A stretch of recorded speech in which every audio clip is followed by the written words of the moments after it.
Seitha Kampo mwirichwe biringwa yasimbura kuzo mwihanga rya Kenya kwetabo mu mpaka z'amatendekero ga East Africa z'urukuza kuhindura hitendekero erya Maseno muri Kisumu atakasimbwire akampa bandize gukoraho kwetebekanisa ko hamuhero n'abatahibe Simon Wagaba hamwe na Ronald Nahura kandi abantu bagira ngo betebekanise kurunje kubasa kusingura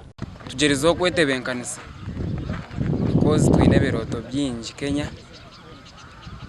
kana ngo twagezeho kwetebekanisa kugira ngo twete umukishwane kindi usinga habandi kace naturally nyo birichwa bebugufu ni 100 meter 200 meter 400 meters ningashomo ndumwe mukishayi na hafi y'ikishayi nakubwo ngora kuzomundisha so kwetebekanisa tugumira mu training tareka ngo acishayi tukushaho kandi tuburikire twarachi training niyo mwiricho wa 15 na norunana 15 n'imirundi 3 mu kishayi de norunana n'imirundi 2 mu kishayi so kurigero ku training ngere so far tumazero mwaka gwena training